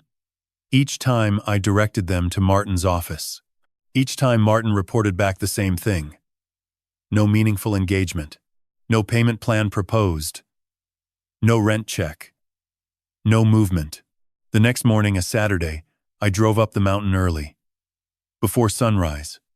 The road was dark, the headlights catching mist that hung low over the gravel and turned the trees into shapes without edges. I'd driven this road thousands of times in 20 years. I could do it by feel. Every curve, every grade change, every spot where the gravel thinned and the tires found purchase on bare rock underneath. I backed the truck into the driveway and began loading. Not everything. Not dramatically. Just the things that couldn't be replaced. The things that carried the weight of a life that had nothing to do with square footage or content schedules or brand collaborations. First, the original construction drawings. Rolled tubes of trace paper and blue line prints, stored in the studio closet behind the boxes of Sienna's merchandise. My drawings, the ones I'd made on a drafting table by hand, before the house existed, before the walls went up, before Catherine stood in the kitchen and said it breathes. I carried them to the truck and laid them flat in the bed, protected by a moving blanket. Second, Catherine's pottery. Not all of it. There was too much, and most of it lived on shelves that Sienna hadn't claimed yet. But the 3 pieces that mattered most. The first bowl Catherine ever threw that she considered good enough to keep. A tall vase with an ash glaze that she'd fired in a wood kiln during a workshop in Penland. And a small cup, the size of a child's fist, that she'd made for Derek when he was born, with his initials pressed into the wet clay. I wrapped each piece in newspaper, then in towels, and set them in a cardboard box on the passenger seat. Third, my father's tools. A set of drafting instruments from the 1960s, brass and steel, in a leather case that smelled like machine oil and history. My father had been a draftsman for an engineering firm in Greensboro. He'd given me the set when I graduated from architecture school. They were precise and beautiful and completely impractical by modern standards, and I hadn't used them in 20 years. But they were mine in a way that nothing else was. Fourth, the cherry desk. Catherine's desk. The one she'd refinished over 3 weekends and given me for my 52nd birthday. It was buried under a moving blanket in the corner of the studio, stacked with boxes of branded journals, forgotten by everyone except me. I moved the boxes, removed the blanket, ran my hand over the surface. The finish was still perfect. Cherry darkens with age, and the wood had deepened to a rich amber that Catherine would have loved. I carried it to the truck in 2 pieces, the top separated from the legs, wrapped carefully, loaded with the precision of someone who understood that some things, once broken, don't get rebuilt. Derek came outside while I was securing the desk in the truck bed. He was in sweatpants and a fleece jacket, hair uncombed, coffee in hand. He looked like he'd been awake for hours, but had only just found the courage to come outside. "Dad, come on. Let's talk about this." I kept adjusting the tie-down strap, pulled it tight, checked the tension. "Talk about what?" "About all of it. About how we can work something out. Maybe a lower rent number, or a longer timeline, or some kind of arrangement that doesn't end with lawyers and moving trucks." I set down the strap and looked at him. My son, 33 years old, standing in the driveway of the house where he'd grown up, wearing a jacket his mother had given him for Christmas, 3 years before she died, asking me to negotiate the terms of my own displacement. "Derek, you sent me a text message from Sienna's phone, telling me I make your wife uncomfortable and that I should find somewhere else to live. Before that, your wife sent me an email recommending I find options suited to my age. In my house. that I designed, that I built, where your mother and I raised you." He looked at the mountains, away from me. The way people look away when they know the next sentence is going to land somewhere they can't defend. "I know that was wrong," he said quietly. "Sienna was frustrated. And I should have talked to you directly. I should have handled it differently. You should have handled it 2 years ago, Derek. When the living room became a studio. When the porch became a set. When my drafting table was folded against the wall so your wife could edit videos of herself talking about intentional living in the room I designed for actual living. When she started calling me your roommate on a podcast and you told me it was her content voice." His jaw tightened. His grip on the coffee mug shifted. "She felt crowded, Dad. The house is tight with 3 people. The house is 2,400 square feet. Sienna occupies the living room, the porch, the studio, and the garage. I have 1 bedroom and a shelf in the basement. Who exactly is crowded?" He didn't answer. Sienna appeared in the doorway. She was dressed, composed, camera ready as always, though the camera was not rolling. She was wearing the expression she used for difficult conversations on her podcast, the one that communicated empathy and firmness in equal measure. Dignified concern. In person, without the lighting and the audience, it looked more like someone preparing a statement. "Victor." She'd never called me Victor. "My name is Harold." She corrected herself without acknowledging the slip. "Hal, you're making a decision that can't be undone. Our financial situation is extremely fragile right now. If you force us out, you're choosing your pride over your son's well-being." "I've been choosing my son's well-being for 33 years, I said. "I paid for his education. I co-signed a $35,000 loan so your brand could buy equipment that's currently stored in my garage. I let you both live here rent-free for 2.5 years while your business found its audience. I watched my wife's desk get pushed into a corner and covered with your inventory. I never once made my son feel like a stranger in this house." I looked at her directly. She held the eye contact, but barely. "What I'm choosing now is to stop letting any of that be mistaken for weakness." Her mouth opened, then closed, recalibrating. I'd seen it before, in meetings with difficult clients. The moment when the prepared response doesn't fit the actual situation.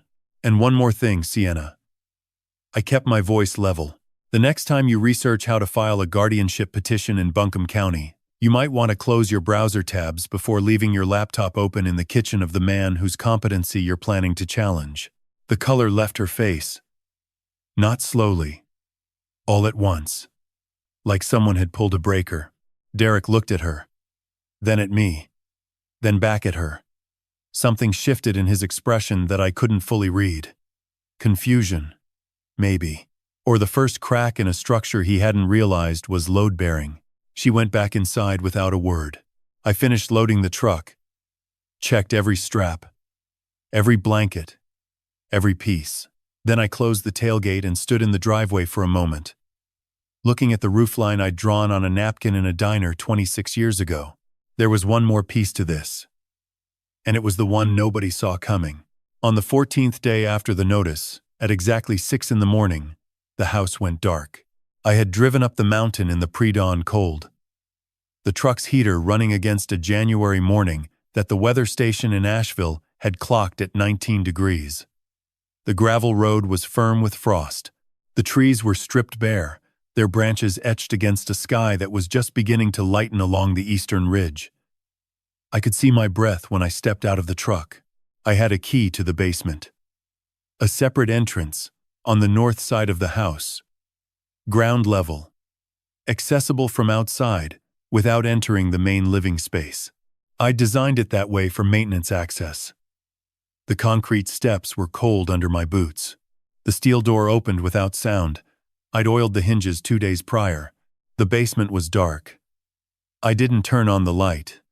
I didn't need to. I knew this space, by feel, by dimension, by the exact distance from the door to the panel. 14 steps. I'd measured it during construction. I could walk it blind. I had walked it blind. during power outages, during late-night checks, when a storm knocked something loose. This was my space. The last space in the house that had never been claimed, never been repurposed, never been redesigned by someone else's ambition. I stood in front of the central utility panel and opened the steel cover.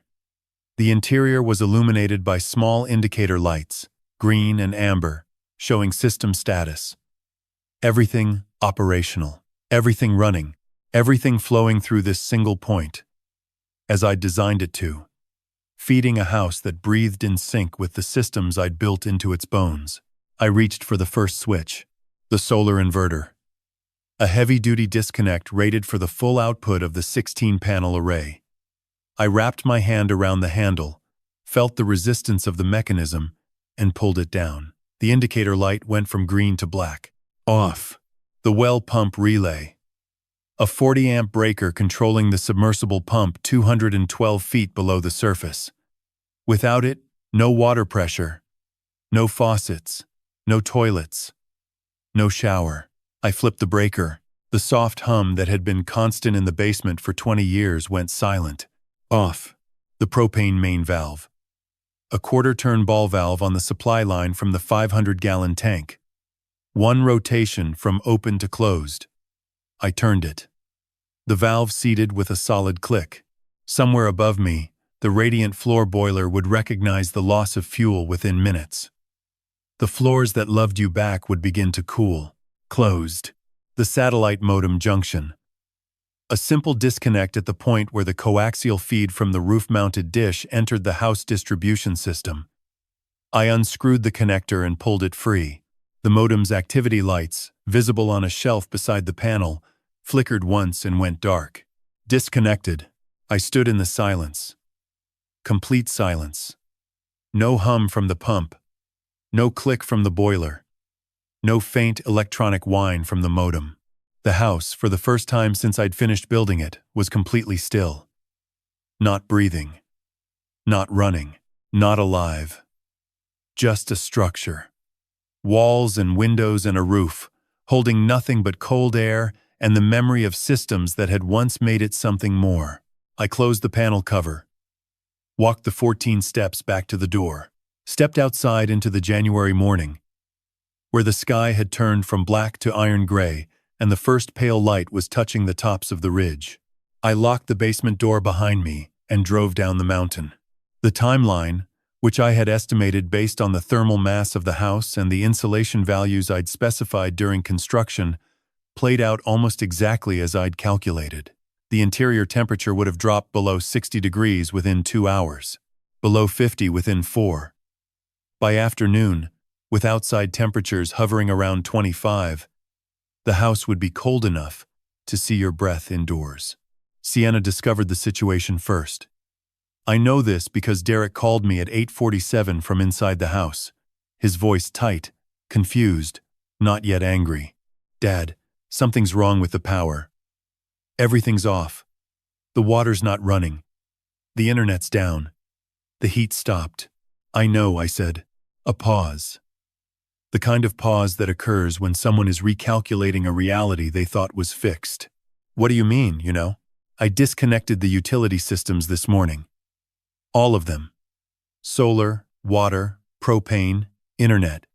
They're private systems, Derek. Registered under my name. Not connected to any public utility. I have every legal right to operate or not operate them as I choose. Another pause. Longer. Then Sienna's voice in the background. Sharp. Rapid. Then Derek again. You can't do this. We're living here. It's January. You're occupying a property under a 30-day notice. You've made no payment. The systems that make the property habitable are my personal property, documented and permitted under my name. You're welcome to contact the county if you'd like clarification. They contacted the county. Specifically, they called the Buncombe County Sheriff's Office. A deputy arrived at the house at approximately 10:30 in the morning. I know the details because Martin received a courtesy call from the deputy's supervisor shortly afterward, confirming what we had already established. The deputy reviewed the property deed. The system registration documents, which I had left copies of with Martin, specifically for this scenario. The permits. The maintenance logs. Every piece of paper confirming that the solar array, the well and pump system, the propane infrastructure, and the satellite internet setup were personal property belonging to Harold Brennan, not fixtures of the real estate, and not connected to any public utility grid. The deputy spoke to Derek and Sienna on the front porch. I wasn't there, but Martin relayed the summary later. Sir, ma'am, this is a private utility system. The owner is the registered permit holder on every component. There's no public service being disrupted. There's no violation here. This is a civil matter between property owner and occupants. Sienna stood on the porch of my house in a winter coat and gloves, watching a sheriff's deputy drive away without taking action on her behalf. The house behind her was dark. The floors were cold. The ring lights and cameras and podcast equipment and standing desk and monitors and branded backdrop sat useless in rooms that had no electricity to power them. The aesthetic was no longer perfect. Derek called me that afternoon from a gas station on Patton Avenue, where they'd driven to charge their phones and use the restroom. Dad, it's freezing in the house. We can't live like this. You have to turn the systems back on. I don't have to do anything, Derek. And I'd suggest you don't either. Don't live like that. Find somewhere warm. You have 16 days left on the notice. I'd recommend using them. He started to say something else. I heard Sienna's voice behind him, urgent, directing. I hung up. I drove to Elaine's cabin. She had a wood stove in the living room, a cast-iron Vermont castings that she'd bought second-hand and restored herself. The fire was already going when I arrived. She handed me a cup of coffee without asking how the morning had gone. We sat in the warmth of her living room, the stove ticking softly, the cabin smelling like oak smoke and clay dust. Outside, it started to snow. The eviction hearing was scheduled 3 weeks after I disconnected the systems. During those 3 weeks, Derek and Sienna lived in the house with portable space heaters they'd bought at a hardware store on Tunnel Road, bottled water from the grocery on Marymount Avenue, and a mobile hotspot that Sienna used to maintain whatever remained of her content schedule. I know these details because Derek told Martin during a phone call that was ostensibly about negotiating terms but was, in substance, a description of conditions he hoped would generate sympathy. Martin reported the call to me without editorial. They're uncomfortable, he said. But they're not in danger. They have heat sources, water, and shelter. Legally, they're occupants of a private property under a valid notice to vacate who have declined to pay rent or engage meaningfully with any proposed resolution. What about the guardianship research? I asked. I've documented it in the filing. The browser tab titles you reported, the dates of Sienna's comments about your cognitive health, and the correlation between those comments and the email requesting you leave. It establishes a pattern of conduct that the court should find relevant. The hearing took place on a Tuesday morning in early February at the Buncombe County Courthouse on College Street. I'd driven past that building 1,000 times in 40 years. I'd never been inside for anything personal. Martin and I arrived at 8:30. Derek and Sienna arrived at 8:45 with an attorney I didn't recognize, a young woman from a small general practice firm who carried a leather folder and had the expression of someone who'd reviewed the case file the night before and understood that she was holding a losing hand. The courtroom was small, functional. The kind of room designed without ambition, built to process the machinery of civil disputes efficiently and without sentiment. I appreciated that. There was no audience, no gallery, no drama, just a judge, 2 attorneys, a court reporter, and the 4 of us. Martin presented the case methodically. The property deed, the trust documentation, establishing that the house and land were held in the Brennan Family Trust, of which I was the sole beneficiary. The original email from Sienna recommending I seek options suited to my age. The formal 30-day notice. Delivered by courier. With certified mail receipt. The utility registration documents confirming private off-grid systems under my permit and ownership. A simple spreadsheet showing $0 received from the occupants across 30 months of occupancy. Then he presented the guardianship evidence. The browser tab titles I'd reported documented in a sworn affidavit.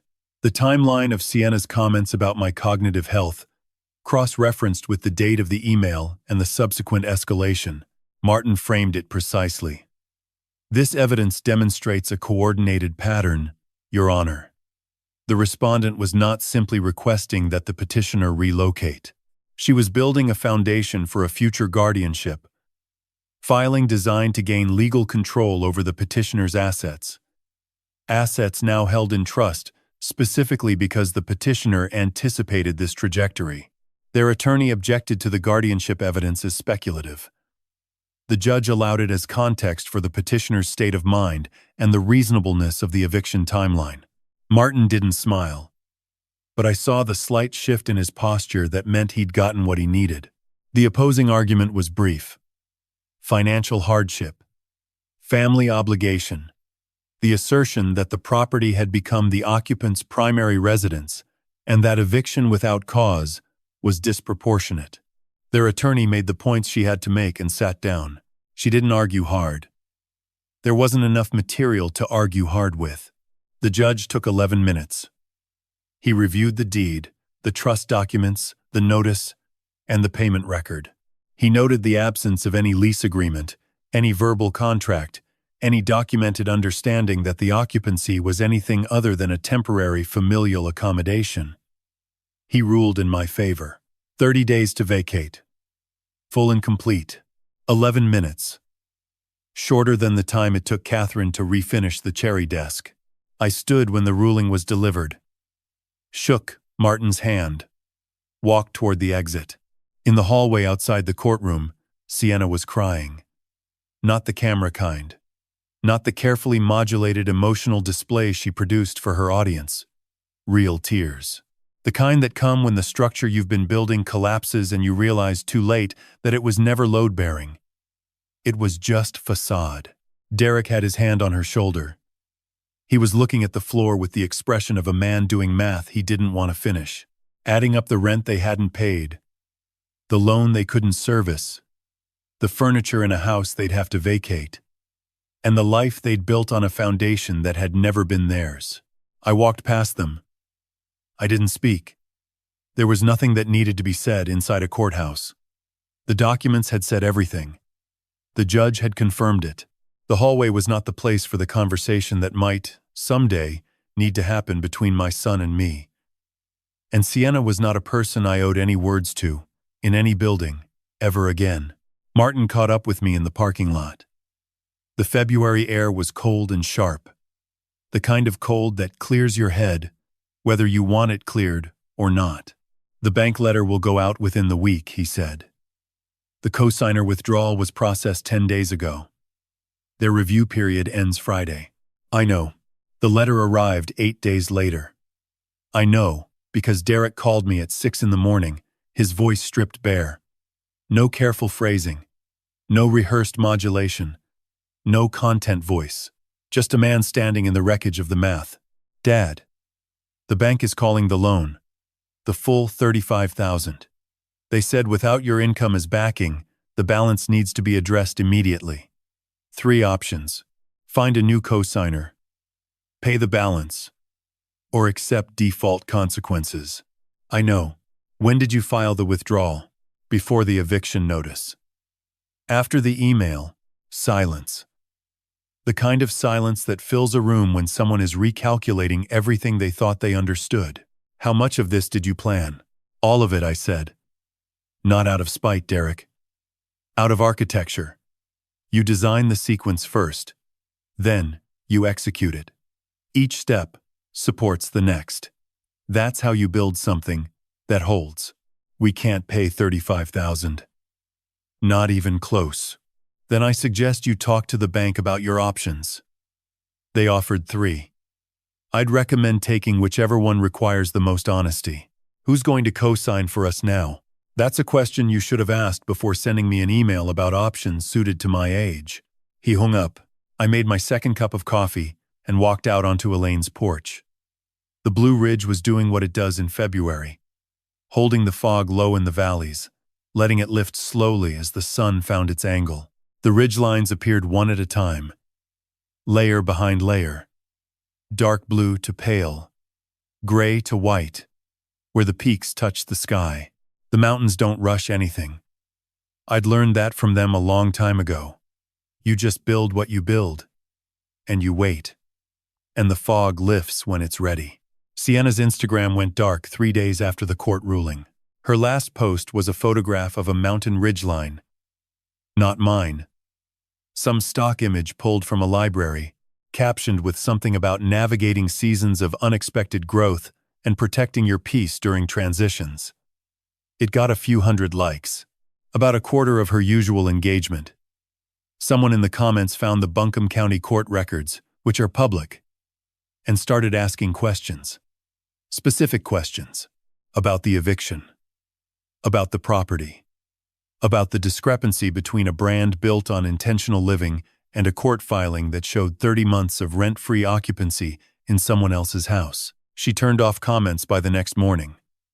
Within a week, the account was deactivated entirely. Sienna Speaks went silent. The irony of that.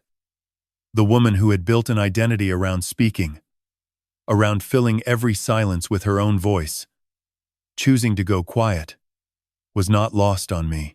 But I didn't enjoy it the way I might have expected to. I just noted it. The way you note a crack in a foundation. Something structural that failed. They vacated the house on a Thursday in late February. I wasn't there. Martin handled the walkthrough with a property manager he'd hired for the day. I didn't want to watch them leave. Not because I was avoiding the confrontation, but because there was nothing in that departure I needed to see. The documents were filed. The ruling was clear. The house was mine. How they carried their boxes and loaded their vehicles and drove down the gravel road for the last time was their story to carry, not mine.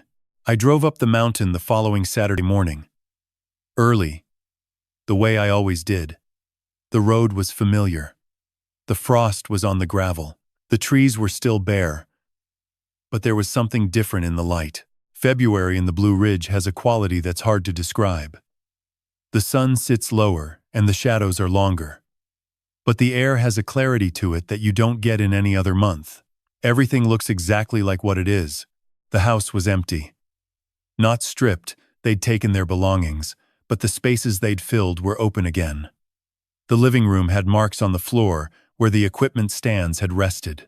The studio had rectangles of darker wood, where the monitors and desk had blocked the sunlight from fading the finish. The garage smelled faintly of cardboard. The porch was bare. I went to the basement first. I opened the panel. The indicator lights were dark, the way I'd left them 5 weeks earlier. I reached for the first switch, solar inverter. I pulled the disconnect up. The indicator light turned green. A hum returned to the basement walls as the battery array came online. Well, pump relay. I flipped the breaker. Somewhere beneath the house, 212 feet down, the submersible pump engaged. Water began moving through pipes that had been still for over a month. I could hear it in the walls. The house remembering how to circulate. Propane main valve. 1/4 turn. The ball valve opened. Gas flowed to the boiler. Within minutes, I heard the ignition click upstairs, and the radiant system began pushing warmth through the floor. The house starting to breathe again from the ground up. Open. Satellite modem. I reconnected the coaxial feed, hand-tightened the connector, and watched the modem cycle through its startup sequence. Green light. Green light. Green light. Solid. Connected. The house came back to life the way it always had, one system at a time, in sequence, each one supporting the next, each one making the others possible. The hum of the pump, the click of the boiler, the soft electronic pulse of the modem, the sound of a building doing what it was designed to do. I walked upstairs. The floors were beginning to warm. I put my hand flat against the kitchen floor, the way Catherine used to do when she'd pad around barefoot at midnight making tea, and I felt the heat rising through the concrete and the finished wood above it. The floor that loves you back. It had been waiting. I made coffee. Stood at the kitchen counter. Looked through the window at the porch where the morning light was doing exactly what I'd designed it to do. And I stood there for a long time. Not because I was sad. Not because I was celebrating. But because I was relearning what it felt like to be alone in a house that was entirely mine. It had been so long that the feeling was almost unfamiliar. Like hearing a song you used to know and needing a few bars before you can remember the melody. Over the following weeks, I put the house back in order. Moved Catherine's cherry desk back to its position by the south window. Set up my drafting table again. Hung my father's tools on the pegboard in the garage. The river clay bowl from Elaine's market table went on the kitchen windowsill, where it caught the morning light. I sold 1 acre of the land to a young couple from Swannanoa who wanted to build a small cabin. I kept 2 acres and the house. The sale covered the remaining legal costs and left enough to feel secure. Brennan Design continued generating income from consulting projects. My retirement accounts were untouched. The trust held everything else, safe, organized, and entirely under my control. Elaine came up the mountain most weekends. Sometimes she brought pottery. Sometimes she brought soup. Once she brought a chess set she'd found at a thrift store in West Asheville, missing 1 rook, which she'd replaced with a small ceramic piece she'd thrown herself. It didn't match. I liked it better that way. 4 months after the ruling, on a Tuesday evening in June, a text arrived from a number I didn't recognize. I knew who it was from the phrasing. Careful. Undecorated. No emojis. No performance. Sienna left. She met someone through a brand sponsorship negotiation. We're separating. I'm filing for divorce. I'm staying at a friend's studio apartment on the south side. I don't know what I'm doing. I'm not asking for anything. I just thought you should know. I read it twice. Then I typed back. I'm sorry. That's genuinely hard. I hope you take time to figure out what you actually want. I didn't say anything else. I didn't offer help. I didn't say I told you so. Because I hadn't. Not once in 33 years had I said those words to my son, and I wasn't going to start now. Over the next several months, the details filtered through. Derek had filed for bankruptcy. The $35,000 loan had defaulted. He'd sold the SUV, the equipment, everything that had a value assigned to it. He'd taken a job as an assistant project manager at a small architecture firm in South Asheville, working under a man 10 years younger than him, earning a salary that covered his rent and groceries, and not much else. He'd started seeing a therapist, someone practical. He told me in a brief, awkward phone call in August, who didn't let him blame other people for very long. I didn't respond to most of his communications. Not out of cruelty. Out of patience. The real kind. The kind that comes from understanding that some things need time to cure before they can bear weight. A letter arrived in late October. Handwritten. My address on the envelope in Derek's handwriting, which I recognized immediately from the drawings he used to make on my studio floor when he was 9. 4 pages. Graph paper. The kind architects use. I recognized it immediately. 1/4-inch grid. Pale blue lines. The type you can buy at any art supply store but that most people never touch unless they've been trained to think in scale. Derek had written on both sides of every page. In pencil. In handwriting. That was smaller and more careful than I remembered. As if he'd been trying to fit a lot of truth into a limited space and didn't want to waste any of it. He wrote about the therapist. A practical man, he said, who worked out of a small office near the river, and who had a rule that Derek described as the only rule that mattered. You can explain what happened to you. You cannot use it as a reason to avoid what you did. He said the therapist didn't let him sit in blame for longer than 1 session. Every time Derek started a sentence with Sienna made me, the therapist would stop him and say, try again. Start with I. He wrote about Sienna leaving. About coming home from work one evening to find a note on the kitchen counter of the studio apartment which he said reminded him of something, but he didn't specify what. She'd met someone through a brand collaboration, a man with a production company in Atlanta who could offer her the platform she'd been building toward. Derek said he wasn't angry. He said he understood. And that understanding was the worst part, because it meant he could see the pattern clearly now, the same pattern I'd seen years ago, and he couldn't pretend he hadn't been a part of it. He wrote about the job at the architecture firm, about learning to read construction documents again, not software architecture but actual architecture, the kind with foundations and load paths and materials you could touch. He said his boss, a woman named Karen who ran a 4-person firm specializing in affordable housing, had asked him on his first day why he wanted to work in architecture. He'd told her the truth. Because my father is an architect, and I spent most of my life not understanding what that meant, and I'd like to start understanding now. He wrote about a Saturday in the garage when he was 16. The solar panels. The two of us on the roof, adjusting brackets, talking about efficiency curves and fixed mounts versus tracking systems. He said he remembered the exact moment I'd stopped working and looked at him after he'd said something about optimizing for consistency. He said he didn't know what my expression meant at the time, but that he thought about it now and believed it was the look of a father realizing his son understood something important. He said he'd spent a lot of years after that, not understanding anything important at all. Folded inside the letter, between pages 2 and 3, was a drawing, a building, a small house, single story, simple footprint, a shed roof angled to one side, drawn in pencil on the same graph paper as the letter, using the grid lines as scale, references the way I'd taught myself 40 years ago. The proportions were off. The roof pitch was too shallow for the span. The window placement didn't account for solar orientation. The foundation line wobbled where his hand had been uncertain. It was the most beautiful drawing I'd ever seen. At the bottom, in small letters, he'd written a note. I'm learning how things are built, starting with myself. I sat at the kitchen table and read the letter twice. My coffee went cold beside me. The way coffee does when you're holding something that requires more of your attention than you expected to give. The morning light came through the east window and crossed the table at the angle I'd calculated 20 years ago. And it fell across Derek's handwriting like it belonged there. I folded the letter.